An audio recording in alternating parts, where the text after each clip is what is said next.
আমি এখন এই মুহূর্তে আছি ফুয়েল স্টেশনে।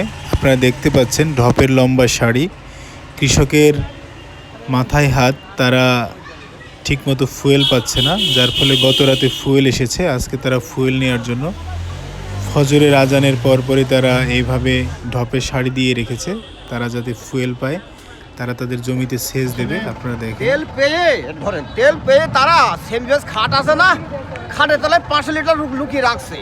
হ্যাঁ, নাই মধ্যে ভূত, একটা কথা আছে না, নাই মধ্যে ভূত আছে তারা। এর আগে আমি খবর পাইছি যে এক ব্যক্তি তার সেমভেজ খাটের তলায় 500 লিটার তেল তার ঢুকে রেখেছে।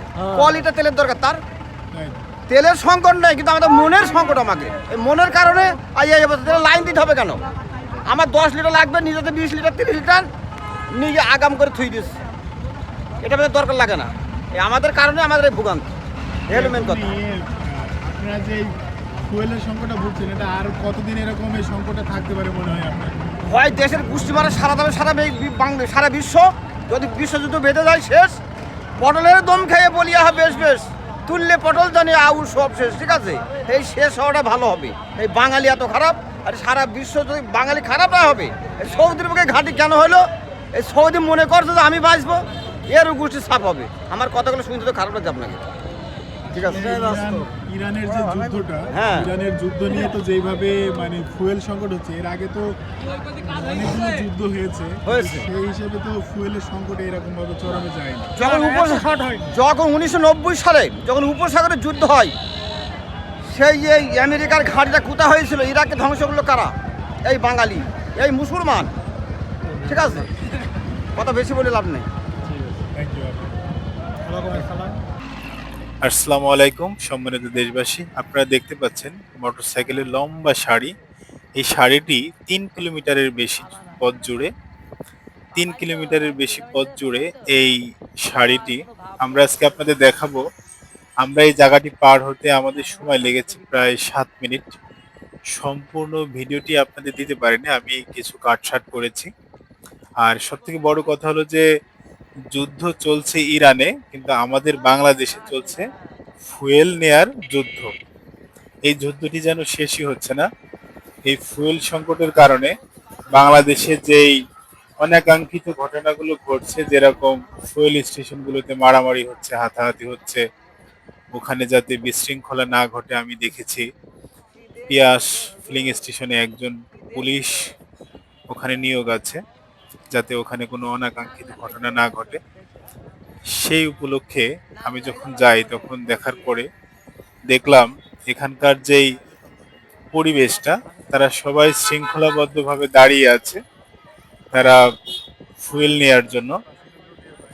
আসলে এত বড় লম্বা সারি, এই সারিটি ওভারটেক করে কেউ যাতে ফুয়েল না নিতে পারে, সেজন্য বাঁশের লম্বা লাইন দিয়ে আছে, পাশ দিয়ে বেড়ি করা আছে, যাতে বাইরে থেকে একটা ছেলে বা কেউ যাতে গিয়ে ফুয়েল না নিতে পারে। আসলে দেখতে পাচ্ছেন যে ইরান, ইসরায়েল ও আমেরিকার ত্রিমুখী যুদ্ধের কারণে সারা পৃথিবীতে তেল সংকট। শুধু বাংলাদেশে একা নয়, পৃথিবীর অন্যান্য দেশে তেল সংকট। আসলে আমরা যেহেতু ছোট দেশ, এই জন্য আমাদের সমস্যাটা অনেক বেশি। ছোট দেশগুলোকে আপনার কোনো দেশই গুনায় ধরে না। যেরকম আমাদের পার্শ্ববর্তী দেশ ভারত, ভারত কিন্তু উপমহাদেশের, এশিয়া মহাদেশের দ্বিতীয় বৃহত্তম একটি দেশ।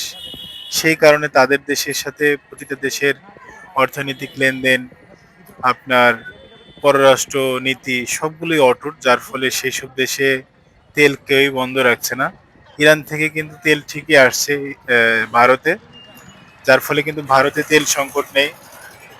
ভারত এমন একটি দেশ, তাদের প্রচুর পরিমাণ আপনার রিফাইনার স্টেশন আছে, যার কারণে পৃথিবীর বিভিন্ন দেশ থেকে তারা কাঁচা তেল আমদানি করার পরে তারা সেই সব দেশগুলোতে রিফাইন করে। রিফাইন করার ভারতে পর্যাপ্ত পরিমাণ রিফাইনার স্টেশন থাকার কারণে তাদের দেশে ফুয়েল সংকট হয় না। তারা সরাসরি কোনো দেশ থেকে ফুয়েল সংগ্রহ করে না, তারা সরাসরি তেলের কাঁচামাল সংগ্রহ করে। তারা কাঁচামাল তাদের দেশে আসার পরে তারা সেই তেল নিজের দেশে রিফাইন করে। রিফাইন করার পরে তারা তেল, অকটেন, পেট্রোল, ডিজেল, গ্যাস সবকিছুই তারা সেখান থেকে উৎপাদন করে।